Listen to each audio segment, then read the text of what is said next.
so Babalola náà lọ sí ẹ̀wọ̀n ní Benin ní Edo State now nítorí ìjọsìn èsì èmi náà ṣe tán láti jẹ́ the second apostle that go to prison or go to police station through the issue of crisis in Christ Apostolic Church. I will continue with what I'm doing for them until they stop mess in this Christ Apostolic Church, our great nation. Torí ìjọba olùdásílẹ̀ àwa la bá ṣọ́ọ̀ṣì jẹ́, àwa la fi ṣọ́ọ̀ṣì jẹun, inú ẹ̀ ní aṣọ òníwà, gbogbo tí mo ṣe yìí, inú àwọn olùdásílẹ̀ ò lè fi ṣe láéláé. Torí wọ́n rí mi bẹ́ni tó fẹ́ bì ìjọba wọn ṣubú nínú ìjọ yẹn, bẹ́ni tó fẹ́ ti ọ̀rọ̀ oúnjẹ wọn, bẹ́ni tí I am not my stand in Christ Apostolic Church is not to use the church as my sources of wealth. Ẹ káàbọ̀ sí Yorùbá Parapọ̀ TV níbi tá a ti máa ń fún yín ní ọ̀kan òjọ̀kan àwọn nǹkan tó ń ṣẹlẹ̀ lórílẹ̀‐èdè Nàìjíríà nílẹ̀ adúláwọ̀ káàkiri àgbáyé. Yorùbá Parapọ̀ TV kí la ní fún wa lénìí. Bàbá jẹ́gbà àkọ́kọ́ lẹ́yìn ń wò wá abẹ́ ẹ ti jẹ́ olólùfẹ́ wa tẹ́lẹ̀ rí ṣùgbọ́n ẹ ò tí ì tẹ subscribe button síbẹ̀ ẹ bá wa tẹ̀ síbẹ̀ ẹ sì má gbàgbé láti tẹ aago pélébé tí ń bẹ níwájú ẹ̀ èyí tí ó máa rán yín létí nígbàkúùgbà tá a bá ti wà lórí ètò. Ìkànnì tẹ́ wà inú ní Yorùbá Parapọ̀ TV ìṣọ̀kan ọmọ Yorùbá náà ló jẹ wá lógún. Búburú kan ò ní ṣe yín búburú kan ò ní ṣe wá ẹ̀jẹ̀ máa bẹ́jù ọ̀hún bọ̀ kí la ní fún wa lénìí kí ló ṣẹlẹ̀. Kí àwọn olórí wa nínú ìjọ ṣèèṣì kí wọ́n kọ eléyìí sílẹ̀ bí wọ́n intimidate mi ju bẹ́ẹ̀ lọ I will talk to them.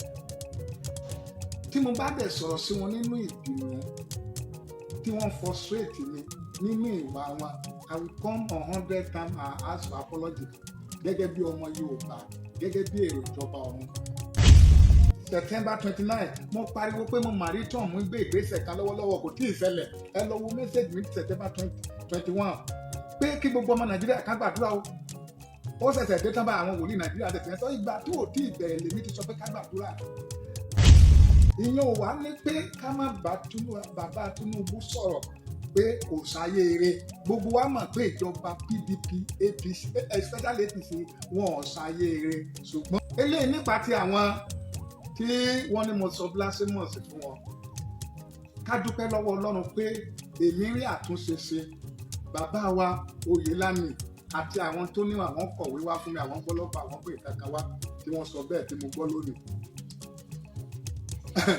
ẹni bá lu aláṣẹ pé ibi tán lọ́run ti fẹ́ ṣèdájọ́ nìyí gbogbo àwọn tó ṣẹ̀ṣẹ̀ ń sọ pé a sọ blasphemous fún wọn yìí orí bàbá Olúṣèyẹ ló ń ṣèdájọ́ ló ń bá wọn jà àwọn èèyàn yìí pé bàbá Olúṣèyẹ ní olóògbé ni wọ́n ní awọ́pa ni wọ́n ní òkùnkùn ni now àwọn ti ní ọ̀nà méjìlá pín sí General Executive Council Supreme Council àwọn tí wọ́n ní wọ́n jọ ọmọ Ọlọ́run ní ìgbà ẹ̀ lọ́run bàbá Oyèlámì sọ wípé life bàbá Olúṣèyẹ gbéra láti wọ mọ́tò fẹ́ wá bá bàbá Oyèlámì pé kó jọ ká parí ìjà sí bàbá Oyèlámì sọ pé tí bàbá Olúṣèyẹ bá gbé ẹsẹ̀ rẹ̀ kanlẹ̀ nínú aláṣẹ pé Sàpàná máa bò ṣé Sàpàná jórúkọ Paul àbí ti Pétérù àbí ti Jésù níbi tó le dé ńgbà náà ní ìgbà yẹn àwọn Supreme Council tó dìde àṣírí ńlá ni mo sọ fún gbogbo èèyàn ọmọ ìjọ ṣẹṣẹ wọ́n tó dìde káwọn Supreme Council nígbà yẹn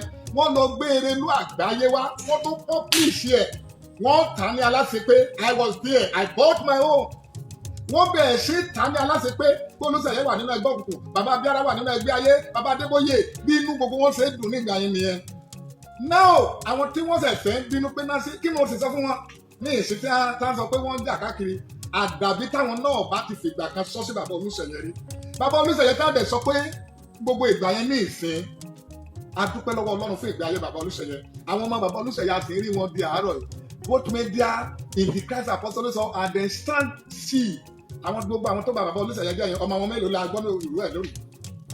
now àwọn èèyàn tó àwọn yìí gan ló gbé wàhálà dìde wọ́n ní àwọn gbóòótọ́ dání ẹ̀yin tẹ́ gbóòótọ́ dání nìsí báyìí ẹ ti pín sí ọ̀nà mẹ́ta ìjọ tí bàbá Olúṣèyẹ sáìdì tiwa tí bàbá Olúṣèyẹ mú dání lọ́dọ̀ bàbá ẹ̀sọ́ Ládélé ká dúpẹ́ lọ́wọ́ bàbá ẹ̀sọ́ Ládélé ká dẹ̀ dúpẹ́ lọ́wọ́ àwọn General Executive Council díẹ̀ ta fi ń bá wọn sọ̀rọ̀ ibẹ̀ la pè mí sí ni mo fi ń bá wọn sọ̀rọ̀ tí mi ì fi dá sí ní tẹ́lẹ̀ pé àwọn làgbà kí wọ́n ṣe àtúnṣe láti wá àti bàbá ẹ̀ sọ Ládélé fi sọ pé ọmọ àlè ni wọ́n pẹ́ kí wọ́n padà wá pé kò sẹ́ni tó ń lé wọn. no ẹ bínú báyìí ẹ jà síta gbogbo yín kóra ẹ lẹ́fẹ̀ẹ́ bá Násìrì jà tí ì bá sojú òtí ẹ̀yin àgbàyà gbogbo ẹgbàyà ní I'm sorry to say that àgbàyà ní gbogbo yín ẹ̀yin fásán mẹ́ta ẹ̀gbà àgbáyé ẹ̀ ń kọ̀wé sí Násìrì ọmọ àná ẹ̀ ń gbé ọlọ́pàá ẹ̀ ń gbé kíní ẹ̀ lójú tì I'm sorry to say this to you people. now ẹ wà ní ipò àgbà gbogbo yín lẹ ṣe ìgbà náà ẹ ti pín sọ́nà mẹ́ta báyìí ẹ̀yin tẹ̀ ìdí Olúṣèyẹ ṣáìdì tó Olúṣèyẹ tẹ ní òkùnkùn yẹn ó sì wà ní main bó ṣe wà adẹ̀ ń pọ̀ sí lójoojúmọ́ ẹ̀yin pín lọ́sẹ̀ẹ̀sẹ̀ ṣebí tí ẹ ṣe ló bí mi inú tí mo fi sọ̀rọ̀ sí ní ìsín báyìí ẹ̀yin tẹ́ tó ń jà ní ìsín ọ̀pọ̀lọpọ̀ yín ní sàbíkèjì ma tó bá jẹ́ pé bàbá ẹ̀ sọ Ládélé fẹ́ ṣe tó fẹ́ hùwà tẹ̀ hù báyìí ó yẹ kí wọ́n sùn yín ni báyìí nínú ìjọ CAC nìkan ṣoṣo a ní sàbíkèjì mẹ́rin tí bàbá wò sẹ́mu ó wà ń bẹ̀ tí bàbá wò sẹ́mu ó wà ń bẹ̀ tí bàbá wò sẹ́mu ìyẹn wà ń bẹ̀ sàbíkèjì kan tí sàbíkèjì fádà tó sùn èyí tó jọ òrìjìnà tẹ́lẹ̀ tí àwọn aláṣẹ pé tí wọ́n ń tọ́ pété wọn ìyẹn wà ń bẹ̀ ìyẹn wọ́n ti gba ọmọ ti gba olóòka ti gbòòka owó ọ̀lẹ́ ti dòkó àwa general executive council àwa ní ayédèrú certificate èyí tí ẹ̀kẹ́ni báyìí tí wọ́n ti ní certificate báyìí tí wọ́n bá Násìrì jà tí wọ́n fẹ́ fi owó Násìrì bóyá kíní tán lọ́wọ́ fi gba certificate fún àwọn ní ìsìn báyìí náà tí ì ní certificate ní ìsìn báyìí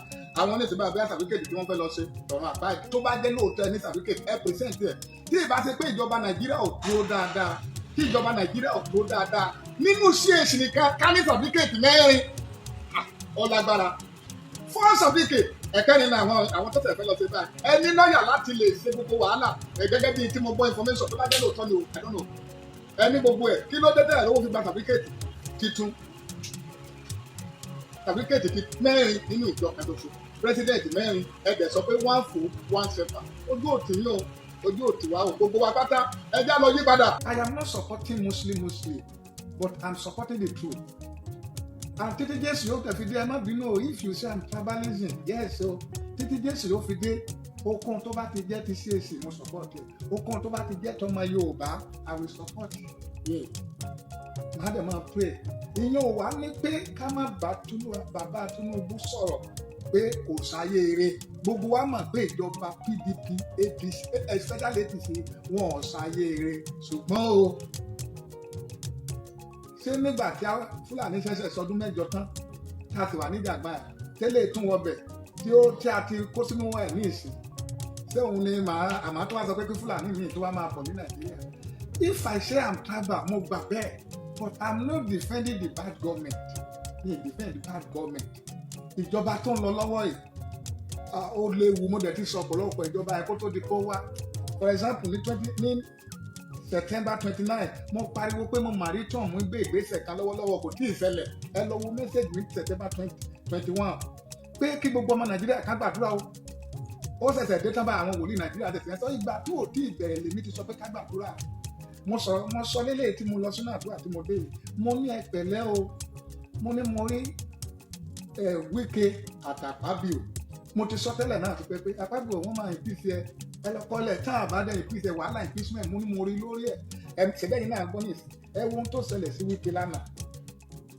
èmi ò wá láti sọ pé wòlíì ni mí Ọlọ́run ló máa jẹ́rìí èèyàn pé wòlíì gbogbo tí mo dẹ̀ ń sọ lórí afẹ́fẹ́ this time around àsọtẹ́lẹ̀ kì í ṣe pé ó wà pàgílíkà àbí ó wà disciple doctrine but kò sí tá a lè ṣe this time around torí gbogbo àwọn tá a bá ríran fún tá a rí revelation fún a lè kẹ́tọ̀ọ̀sì pẹ̀lú wọn a lè rí wọn security lè bá kárí wọn ẹni tó bá a dẹ̀ tó fẹ́ lọ rí wọn wọ́n lè sọ pé ibi ló pa wá this is the why tí ní ọ̀pọ̀ ìgbà tá a fi ń wá sórí afẹ́fẹ́ láti sọ Olúwa kì í ṣe pé wà scriptural it's not scriptural kò dẹ̀ jẹ́ ìtọ́nà ọmọ Ọlọ́run kò sí nínú pé ọmọ Ọlọ́run kò bá ìwà ọmọ Ọlọ́run mu ṣùgbọ́n kò sọ́nà ní ìta lè gbà fi jẹ́sẹ́ mọ́ fún àwọn èèyàn wọ̀nyí torí wọn ò fẹ́ gbọ́ sọ àlèlè rí wọn bá sọ̀rọ̀ that is my area of concern mo lè dúpẹ́ lọ́wọ́ gbogbo àwọn ọmọ Ọlọ́run tí wọ́n comment àti wọ́n dẹ̀ rí àtúnṣe bí ohun tó yẹ ká ṣe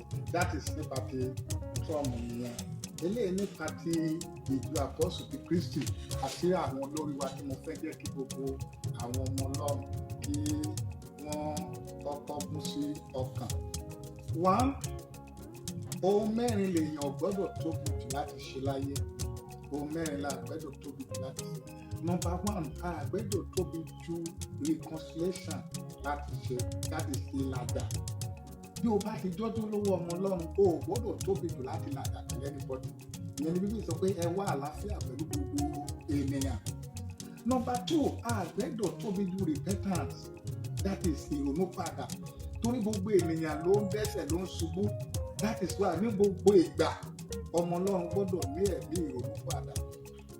Number three, a ò gbọ́dọ̀ tóbi jù confession, ìyẹn ni ìjẹ́wọ́. Ẹni ọmọ Ọlọ́run tí ò bá ti lè ṣe ìjẹ́wọ́ ní gbangba, ó mí ìṣe ẹ̀ finally. Number four, ohun tí a gbọ́dọ̀ tóbi jù gẹ́gẹ́ bí ọmọ Ọlọ́run, òun ni correction, àtúnṣe àbí apology. Bí o bá ṣe kankan nínú ìbínú àbí o ṣe kankan nínú ara, don't too big to apologize or make a correction gẹ́gẹ́ bí ọmọ Ọlọ́run. Nítorí pé gbogbo correction tó o bá ṣe lónìí yóò dúró dè wá lọ́jọ́ ìdájọ́. That is number one, my point concerning the apostle of Christ. And number three, my second point, kí àwọn olórí wa nínú ìjọ CAC kí wọ́n kọ ilé sílẹ̀. Bí wọ́n intimidate mi jù bẹ́ẹ̀ lọ, I will talk to them. Tí mo bá dẹ̀ sọ̀rọ̀ sí wọn nínú ìbínú, tí wọ́n frustrate mi nínú ìwà wọn, I will come 100 times and ask for apology. Gẹ́gẹ́ bí ọmọ Yorùbá, gẹ́gẹ́ bí èrò ìjọba ọ̀run. Nílẹ̀ Yorùbá, bí o bá sọ̀rọ̀ sí bàbá ẹ̀ ní ọ̀nà tí ó kù díẹ̀, wà á lọ bẹ̀ má bínú, inú ló bí mi. 100 times tí wọ́n bá ṣe nǹkan kan tó bí mi inú bí lè tán ṣe ní December ká tó lọ ya ìjọ sí mẹ́ta mẹ́rin jọ nínú September. Bí wọ́n bá ṣe anything tó rọ̀ǹgì láti dójú ti ìjọ sí I will come, I will talk to them.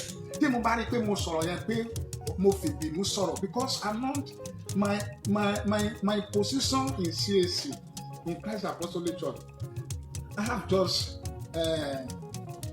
7 vision in Christ Apostolic Church. I have just a 9 vision in Christ Apostolic Church. Tí wọ́n bá ṣe ohun tó kùn díẹ̀ tí wọ́n lè grace ìjọ yẹn, èmi náà wá màá sọ̀rọ̀ sí wọn. Tí mo bá rí tó kùn díẹ̀, I will come and address it. One, my vision of CAC is quite different for everybody.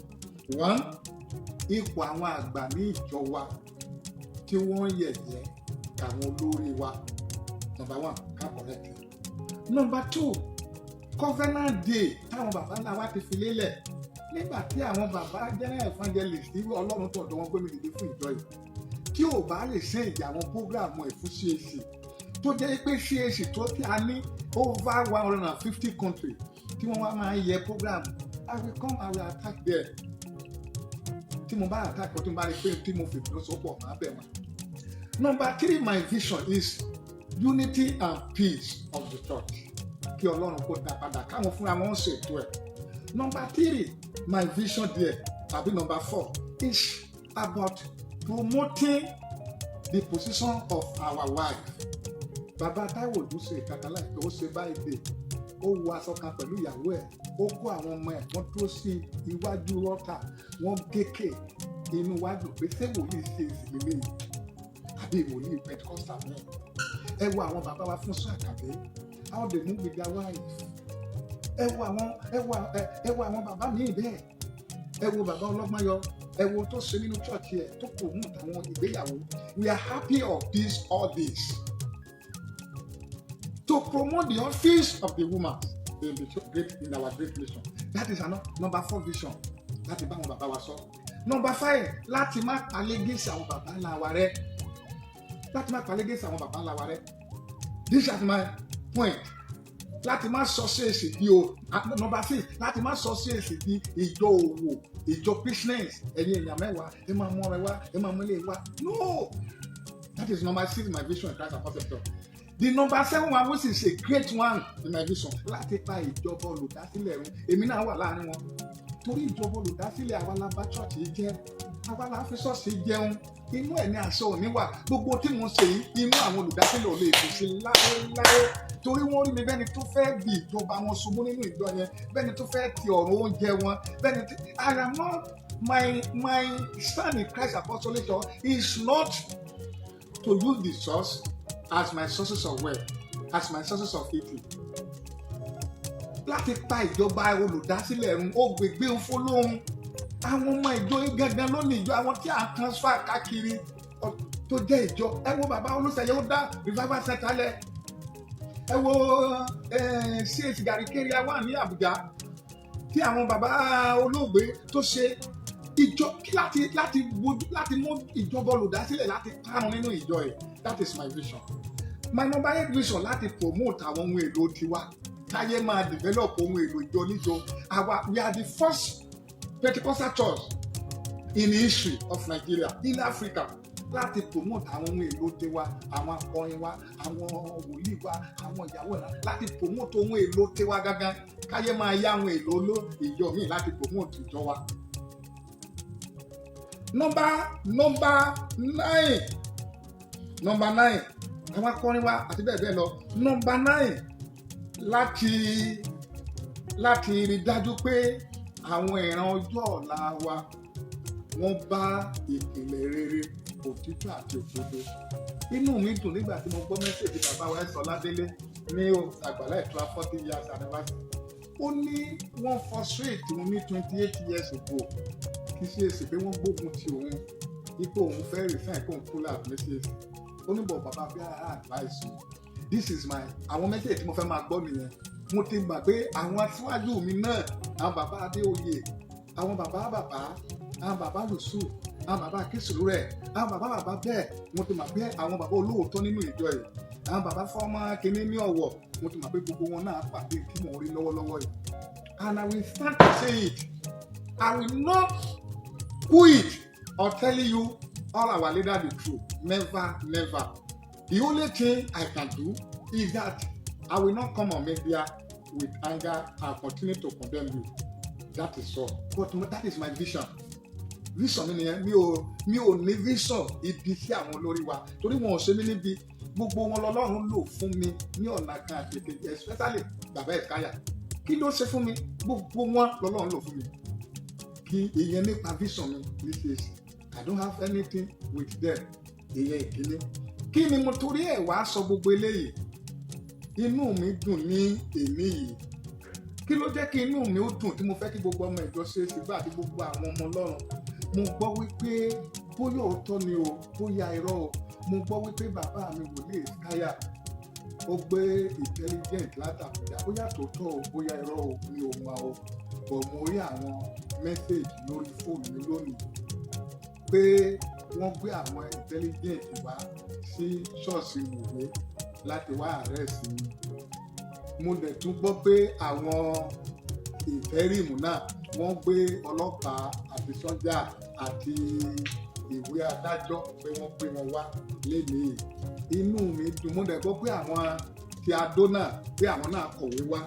So inú mi dùn láyé yìí, mi ìrorú ẹ̀rí. Kí ló fà á tí inú mi fi dùn?